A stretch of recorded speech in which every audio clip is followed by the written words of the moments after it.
Hey everybody, welcome to another week of Dentistry Unmasked. I'm Pam Maragliano. With me as always. Hey Pam, David Rice, friends, good to see you again. We have great is an understatement. We have an outstanding episode for you today. We are because I'm going to start it being like legit vulnerable, and I have not talked about this publicly yet. So, some people might have noticed that my name has lost a little bit of weight, and uh, yeah, so I'm going through a divorce, and so I'm not going to get into all the details of that because nobody needs to go there. But Jeff was introduced to me, chaplain Jeff Hetschel. He's a coach. He's like all the things you're going to see very quickly, like what happened here. So Jeff was introduced to me by a mutual friend, and I'll never forget. I call him, and I'm sitting in the parking lot of my hair salon, and I am sobbing. I am like telling him all the things that are going on. I mean, gosh, it was just the timing was so bad. I lost my dad 2 weeks before this thing went down. It was just such an awful time. And, you know, I'm still like a person and I'm dealing with this, but I'm a dentist and I have a practice and I have to show up and have a smile on my face. And David, you and I, we shoot videos all the time. And so it was sort of like I'm dealing with all of these things, yet I have to like put on my happy face to get through all of the crap that's my regular everyday life. And so really quickly, it was like, all right, Jeff is like amazing. So let's talk about Jeff, how real people have to like bounce back and kind of get on with it. Unfortunately, like we could sit here. I mean, trust me, I there were plenty of times, and I still haven't had time to like crawl into a ball and be like Yeah, miserable, like because like life goes on and you have to work. So like, and I'm not the only one yeah. going through these things. So how do we do this? No, Pam and Dave, first, thank you for letting me come on. I'm with you. This is a special time to be together. Well, it turns out life doesn't often go the way we think it's going to go.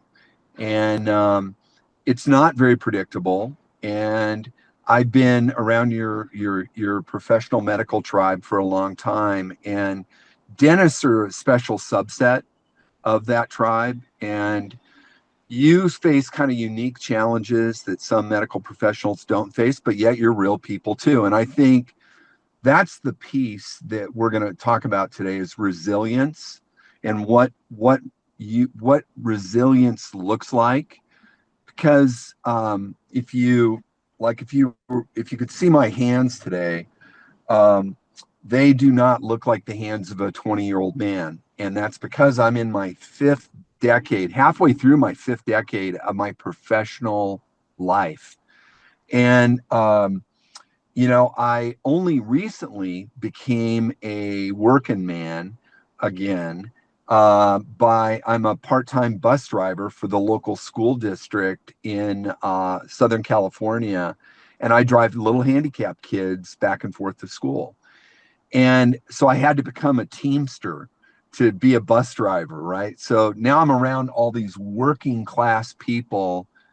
And what I've observed is life happens to everybody, and how we respond to it is what gets us through. Because like you said, we can either curl up in a little ball or we can have scars. And so I'm an advocate for the wounds of life becoming scars and getting through life. And what strikes you about what I just said, Pam? Because we did your tears touched my heart, and I didn't disclose this to you, but I can now. I'm also the fire department chaplain, so I know these firefighters so well and cops. I'm still the police department chaplain in the city of Irvine, California. So we're all in a work in progress, aren't we?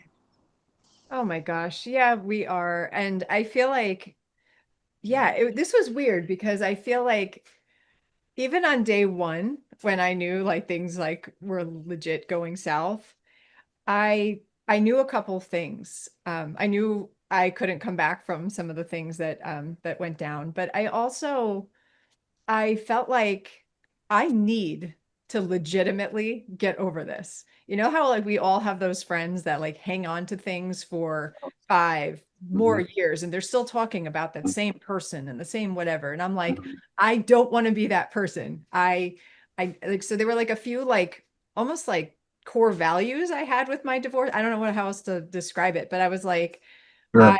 want to legitimately heal from this. And so I mean, Mhm. within days, I was like, I'm in therapy. I got to figure out like how to like lean into how crappy this is because I do need to just like pull this band-aid off and learn how to legit get over this. I didn't want to be that person that, I don't know, 2 years from now had too much wine and I'm like on the floor sobbing. Like, David, you're never going to see that. Um, so I was like, no, I need to get over that. And then the other thing that I felt was really important was that I don't want this to wreck me. I was like, I don't want to be bitter and angry and like I just jaded. Like I was like, I don't want this to like change my personality and like change who I am because of Mhm. something stupid that happened to me. Like I was just like, I would rather figure out what it means to like I just need to like get over it but still be me and still be able to just kind of you know um you know pick back up and be ready to start over when I feel ready to do so. Yeah, wow. David, you go build on that. Yeah, I just, and I kind of, because I kind of want to set this up for you. Um, what I've witnessed with you, Pam, without like oversharing things, is your ability to snap into like game face mode and be the same like just force with everything you've touched, knowing that there's a lot going on. So clearly there's some work you were doing every off second that you weren't on camera and you weren't on stage that I have to know that you know Jeff, having you here, like clearly you two have done some things, and I think those are really critical for people to understand like how to balance this thing, because you can't bury it in the sand, but to your No. point, you can't let it, totally derail your life either. And I don't know how you did it, Pam, but Jesus, um, you amaze me every time I talk to you, whether we're doing something professional like this or just on the phone catching up. Well, I feel like one thing that Jeff said to me right away was, you know now's not the time, which I mean was hard. This was hard advice. He was like, now's not the time to be sad. You're going to be sad and like it is just it is how it is, but now's not the time. You have to snap into action and you need to do some things to protect yourself. And I think us as dentists, like we're all task oriented. So like if you give me like a post-it with like a list of things to do, like I Right. am so stinking happy. And so and even though I wasn't ready in that moment, I mean, gosh, it was so like just happened when I met Jeff. It was so awful. Um, Mhm. I wasn't ready to like, I didn't really, I didn't even know like that I was, I guess I knew I was probably going to get a divorce, but like I didn't really, like it didn't like sink in really at that moment. It was just like there was a lot of like hurt or whatever. And I was like, wow, do I really have to like change my passwords and change, like all this stuff? But like you do. And I mean, at this point, gosh, it's still new. Like, I mean, this is not, I mean, I'm not divorced yet. I mean, can't wait for the day to come, but I'm still, unhappily married, technically. Um, but I feel Unhappily like married. unhappily married. But I think that, you know, when you do things and you actually take action steps, and unfortunately, like, all things, the truth will eventually start to bubble up and you start to Right. learn some of the things and make you understand what's happening because there was a lot that I didn't quite understand right at first. It makes you accept it. And I feel like while the pain is crippling initially, I mean, gosh, I'm like a different person than I was a couple months ago. And so I feel like yeah, like, like if you could just like power through like the real bad stuff, like there are better things on the other side. Mm. Wow. Well, you just touched on about six topics that are important for our audience, for your audience to lean into. And while most people listening to your podcast aren't encountering that divorce is not the thing they're facing, but they are facing perfectionism. They are facing scientific realities, a changing world. AI is on everybody's lips. How will it affect my job, my practice? What are the AI tools that everyone's developing for the dental industry? There's just this juggling of, my gosh, everything's changing, and a resilient life. Just for a definition, a starting place for the word resilience, it's not about being unbreakable. Like it's deeper than that. It's about adapting. It's about thriving when you're in stress.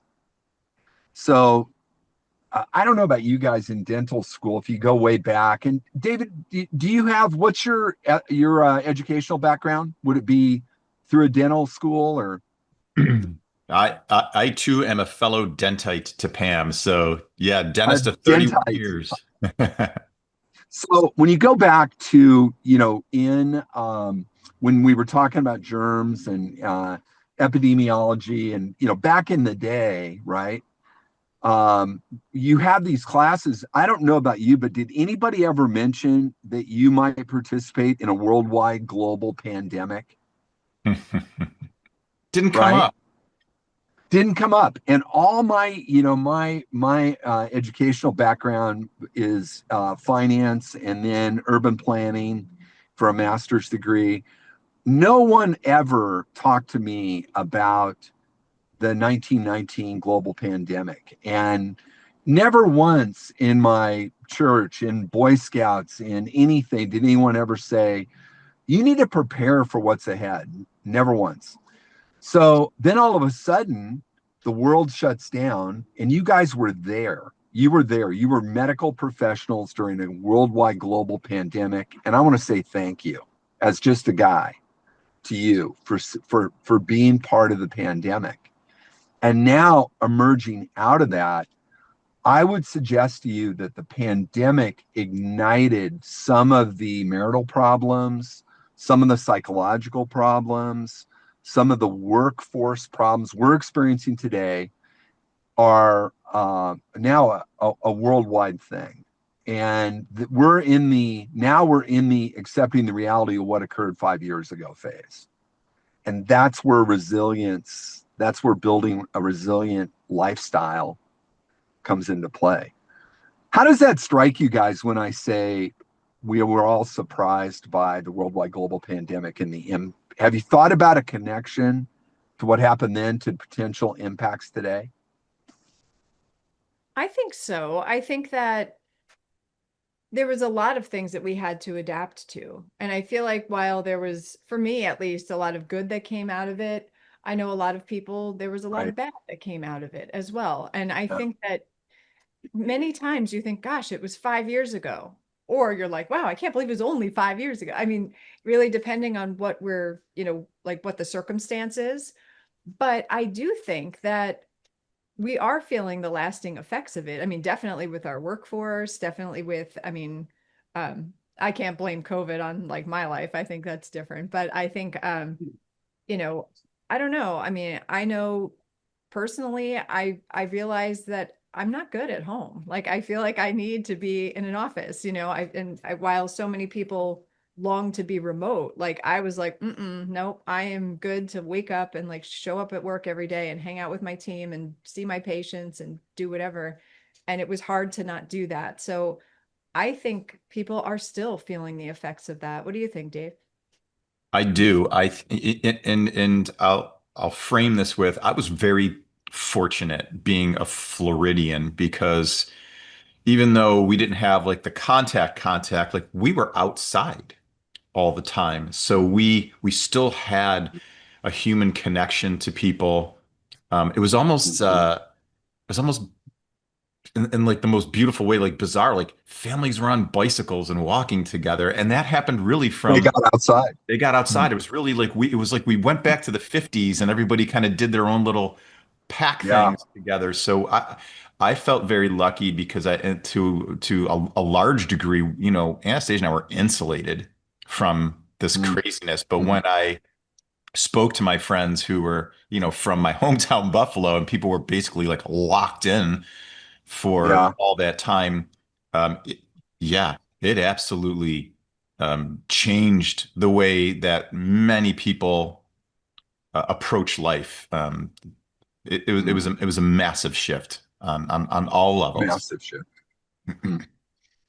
Yeah, so the results are, starting to come in about the actual impact, but I just returned from a trip to a place you've never heard of, the Azores. Okay. Cool. And it's a group of islands out in the Atlantic Ocean off the coast of Morocco. And my wife's family is from there, and her dad recently died. And we went in part to honor him, but more to check in on. I went with her brother and her cousin, so there was four of us experiencing the Portuguese Azorean lifestyle that their families had left to come to America in the early 1900s. And so I've got my kind of research observation hat on the whole time. I'm observing them, but everywhere we went, what people talked about was the impacts of COVID, and what I came to conclude is that their experience in this little tiny island is the very same experience we're having now in America. Housing shortages, food has doubled in price. There's this uneasiness about the world situation, like, because we're Americans, people would say to us, hey, what's going on in America?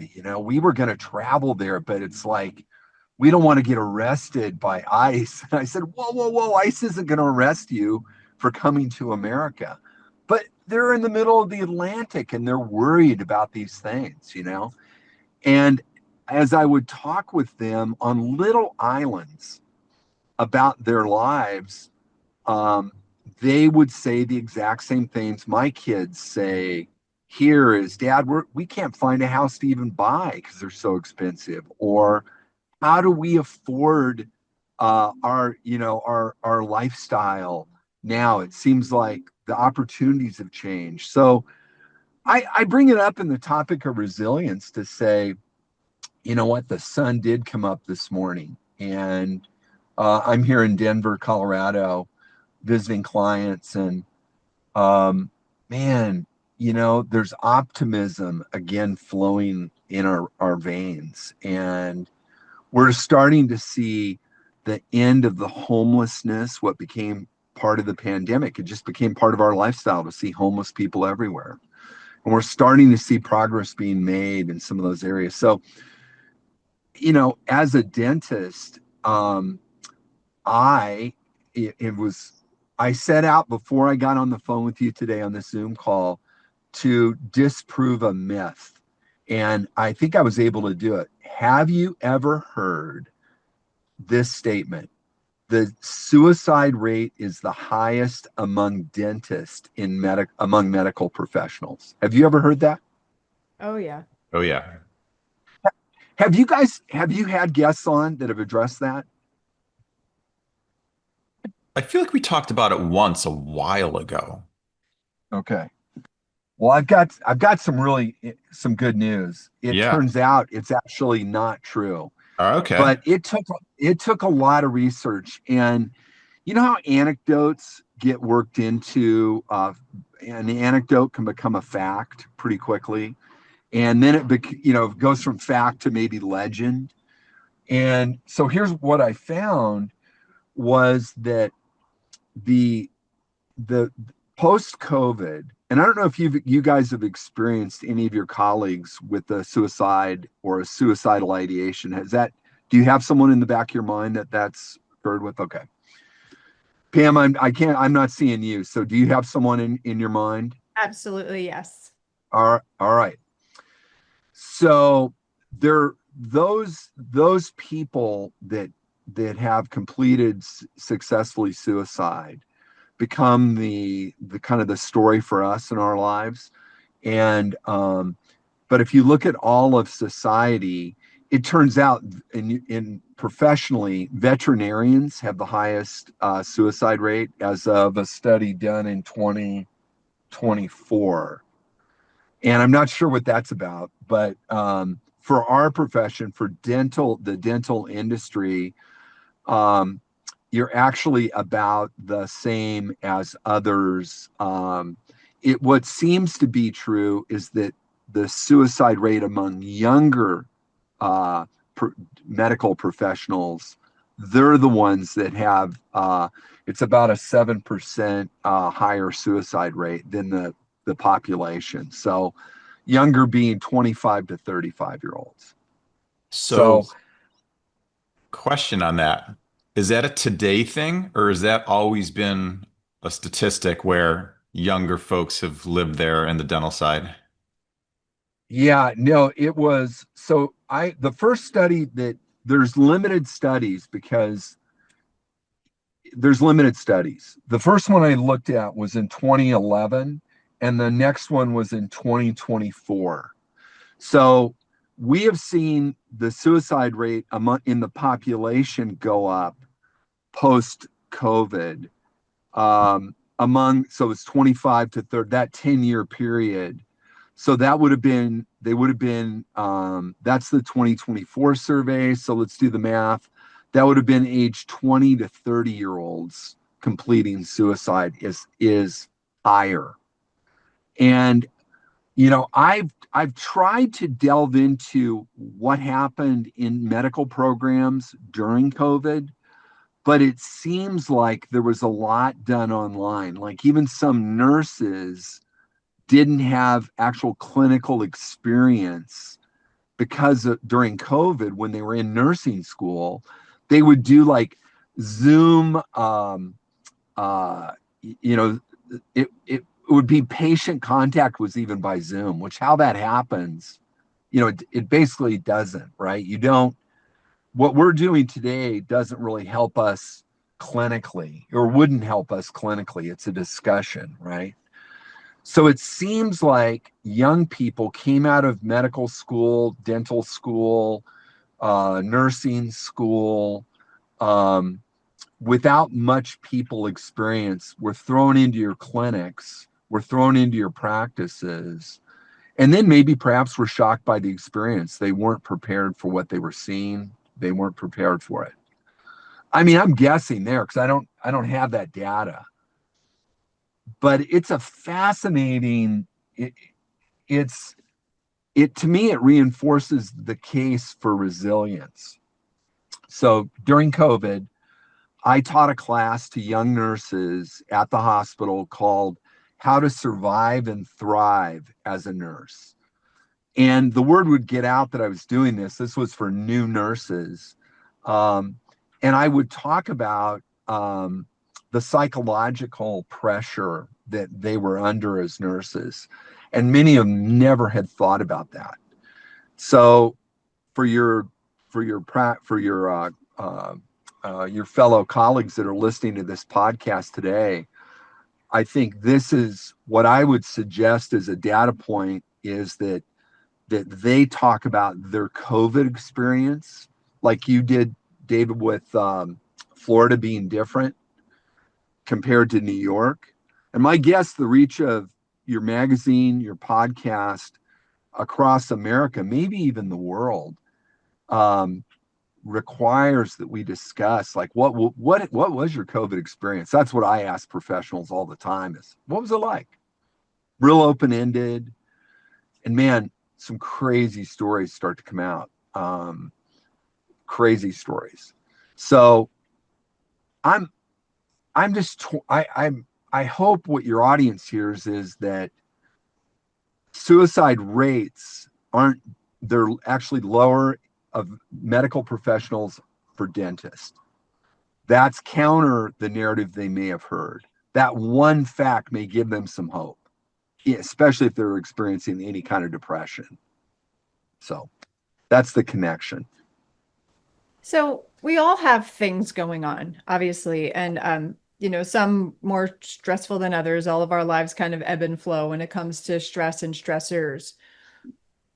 What's like if somebody's really kind of struggling or someone gets like smacked in the face like I did, where do you what do you suggest is a great starting off point? Because, obviously, yes, we hope you don't get to that point. We don't need our statistics to go up, and we, certainly don't want to see us, lose a colleague. But I think a lot happens before we get to that point, and there's a lot of opportunities to turn things around. So, what are great tips and tools for stress management and seeking help and, you know, getting the help that you really do need and identifying when you need help? Because sometimes just try to go at it alone. No, I know. Well, you brought up the key word there is alone, and isolation precedes suicide. That's one of the only common denominators that we can find across, across the board with suicide, people with suicidal ideation, and then who complete suicide is isolation. So if you see a colleague or if you find yourself pulling back from your normal, that's the first red flag. It's literally isolation.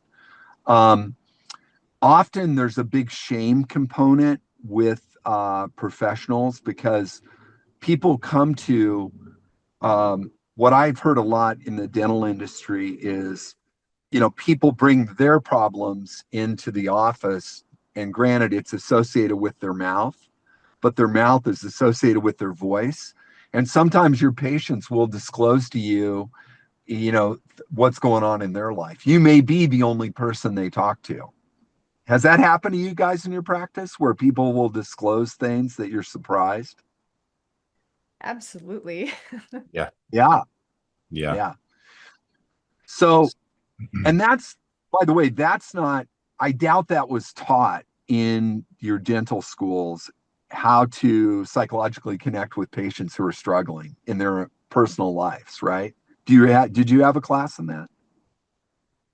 No, I remember being told that sometimes somebody might come in and if they're, say something bad happens and they just unload a bunch of things on you, you might not get to your procedure. You might just sit there and Yeah. listen to them. But that's probably the extent of help that we were taught. It's So, David? no, I was going to say it's fascinating because for me, I always go back to, nature versus nurture. Like, how were we raised as kids? What lessons did we learn that maybe prepared us or didn't prepare us to be, great listeners or people who can navigate things like this? And I think that's the tough part in life is some of us maybe got those lessons and others of us just didn't. So when things like pandemics or patients walk in the door or hard life situations come around, like we either, you know, do what you do, Pam, and like figure out a way to rise to this darn occasion, or life gets overwhelming and it, crushes us. But you know what? Rise to Yeah, the yeah, occasion. I mean, you have to, but I also feel like I have leaned on a lot of people, and I feel like yeah. it's really important to have, Yep. just like, I mean, gosh, how many times have we said when it comes to business, having a great team, having a good, a solid, team around you. But I also feel like with life, you need to have like a solid team around you. You have to, I mean, the friends that have kind of come up to rally around me and help me, it's overwhelming in such a great way. And so, lean on people, I mean, people will be incredible. And sometimes, I mean, gosh, now it's very different. Like in my practice, my dogs come to work with me now every day. And at Uh, least Senorita does. Pandy comes on Mm. Wednesday. But it's funny that you know, patients will ask, and instead of like, I mean, we have a relationship based career and practice. And I feel like, gosh, some of my patients have known me since the day I bought my practice. So I'm like, I'm just going to tell them. And you know what? The amount of care mm, and kindness and empathy and all of, and support has been overwhelming. And so I feel like if you do feel like, you're embarrassed. I mean, trust me, I was embarrassed. I'm like, I don't, this isn't what I signed up for. I mean, there's definitely a level of shame that comes with, any setback in Mhm. life, regardless of what it is. But, we're all human and we're all people. And, I think that, I don't know, just lean on the people around you and get the help that you need. And it's amazing how quickly life can turn around for you. And, and it doesn't have to be, you know, you don't have to be sad or stressed or, burdened for an extended period of time. I don't think we're built that way as humans. I feel like that is in its essence like an element of you rising to the occasion. I mean, the if you look at dentists at large, like we're fixers.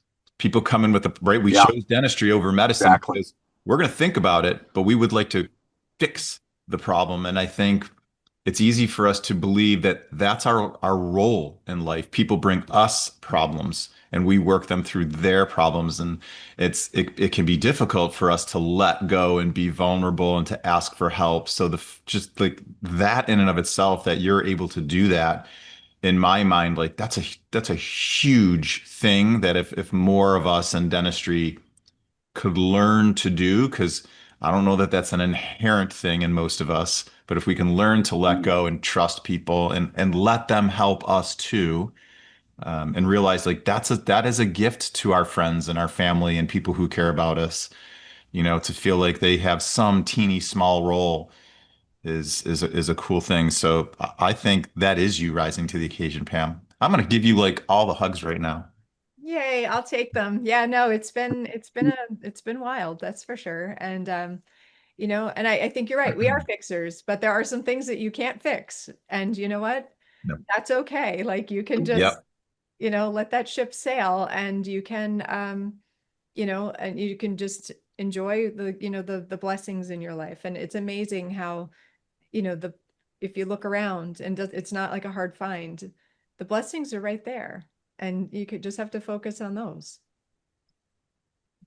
Okay, so I'm going to put a word to that, you guys. So this is the mind shift. The mind shift that we're talking about is the word vulnerable, and that's what you demonstrated there, Pam, was being vulnerable. That's the mindset set shift. It's you disclosed, like to your audience today, a very hard thing in your life. You were vulnerable.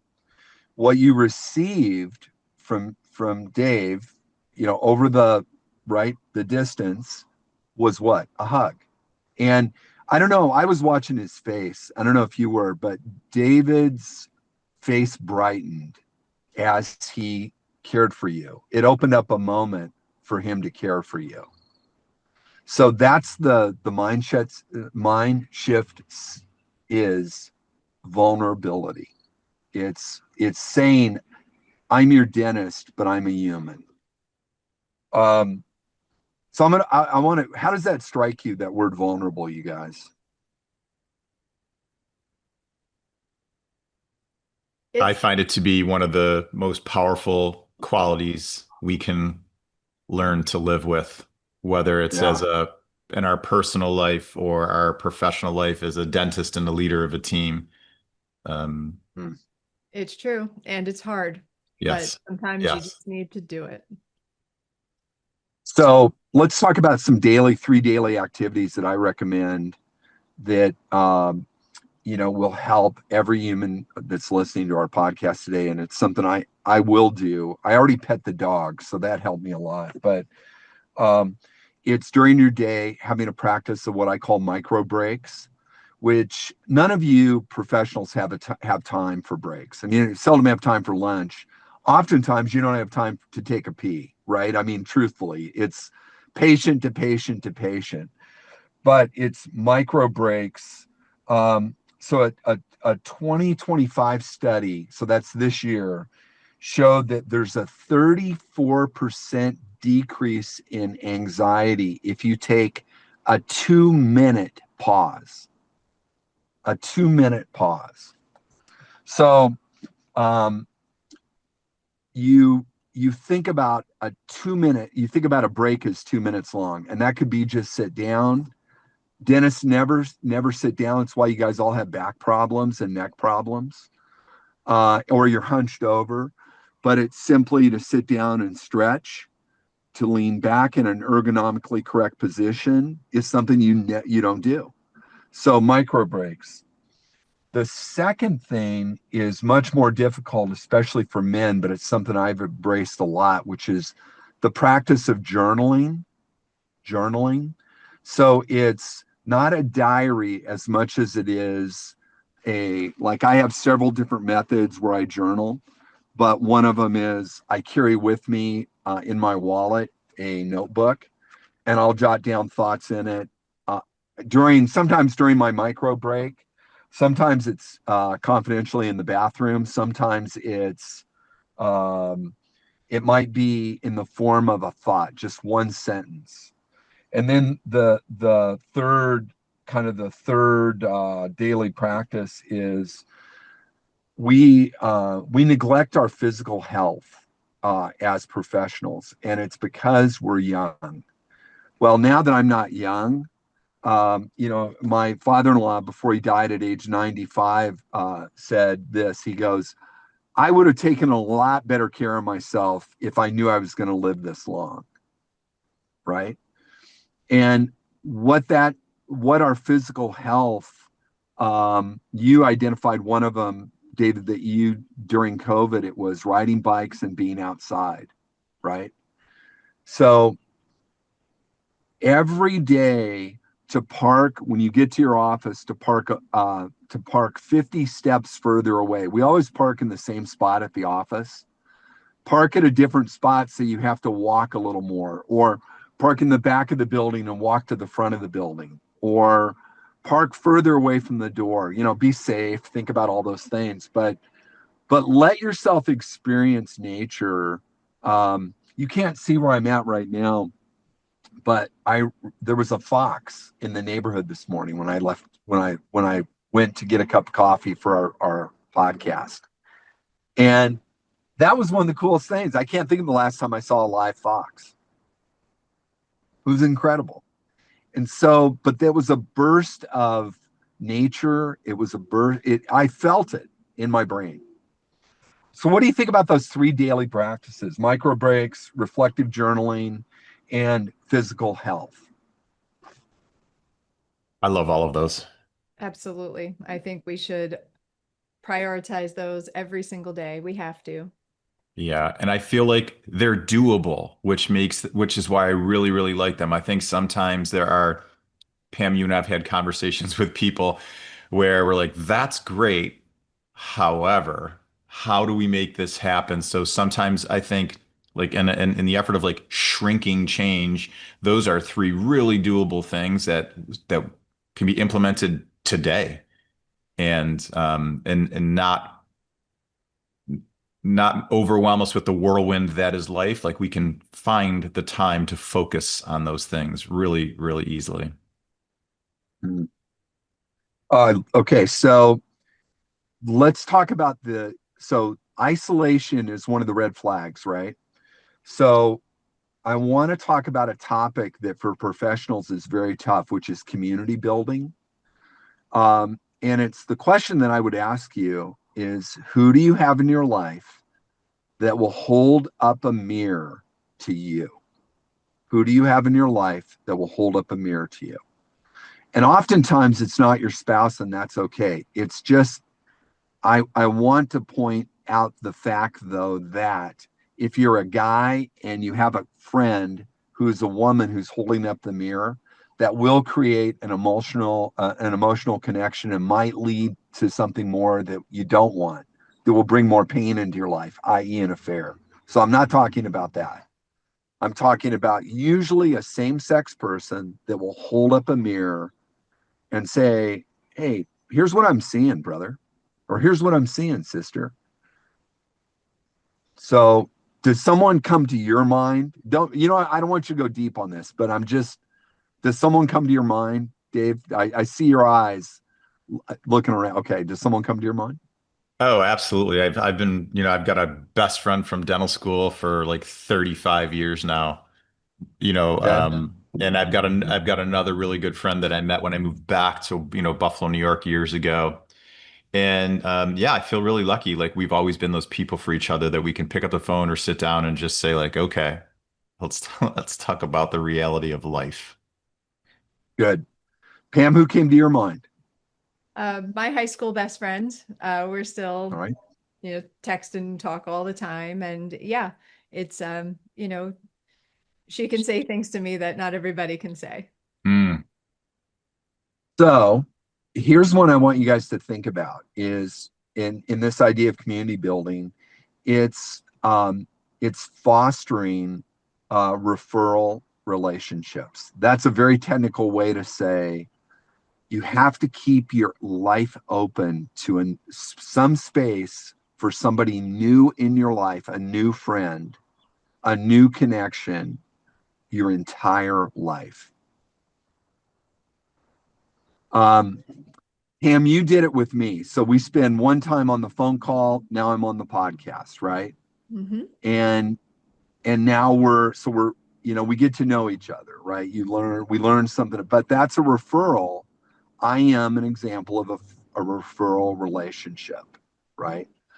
Um, and fostering those, um, I, man, I there there's a part of us that says I don't have time for new relationships. There's some point, I don't know what that point is, but we have to keep open for one more seat at the table.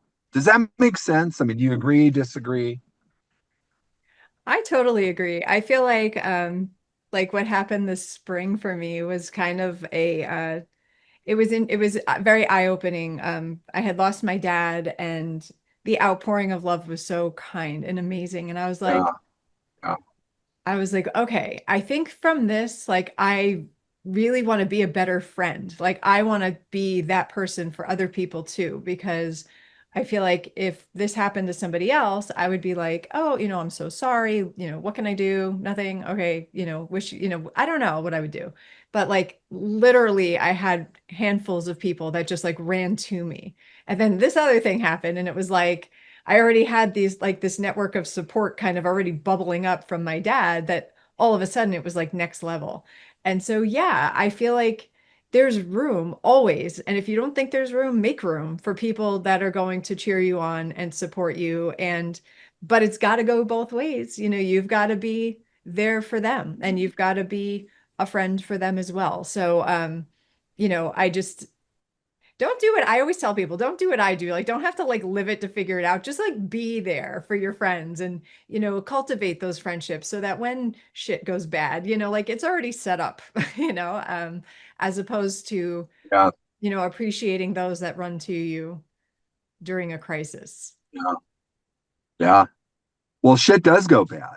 Hmm. And that's the kind of the myth we hold on to sometimes is that shit won't happen to us, mm, but it does, and it is grief and loss. Pam, you experienced, and I said this to you on the phone, but you didn't experience one loss, you experienced two. And my feeling about divorce is it's not the end of a marriage, it's the death of a marriage. So you experienced the death of a dad and the death of a husband in a honest, connecting way. And that's called complex grief. And complex grief makes you more vulnerable to more pain. It's complex by definition. And when if there's an indication to when we need to lean into people's lives, and Dave, this is for you, for your colleague Pam, like you did, you just put your arms around her over the Zoom, right? Which I loved, man. That was beautiful. That was a beautiful moment. But it's when someone experiences complex loss, that's the time to lean into our friendships. And Pam talked about that. So Pam, you're not the patient here, but I'm just saying, using you as an example, right?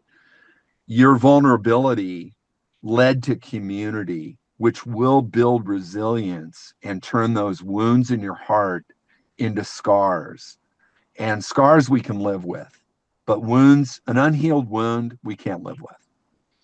No, we can't. And Dave, you'll appreciate, we're New Yorkers. We're like, go big or go home, right? So like just pile it on. Right. It's just like get her done. Yeah. So I feel like yeah, no, certainly there's a lot we can endure and there's a lot we can bounce back from. And life's a journey. And so while some things seem so weird and happenstance and sad or whatever, I think at some point down the road, all of it will make sense and all of it will be for the better. Yeah. And I believe that with my whole Yeah. heart and soul, not just for me, but for other people out there. Jeff, this has been just like amazing. Like you're Good. gonna have to come back and just spend Yeah. some time Yeah. with us. But how can people find you or follow you, or if they wanted to reach out to you? Yeah, call. Oh, you're so kind to ask that question, Pam. Thank you. So my cell phone, just text me, which my cell phone, I'll say it twice. So grab your pen, 949-872-7723, 949-872-7723. And that's the primary way. I have a website, totally boring. I don't put any resources on there.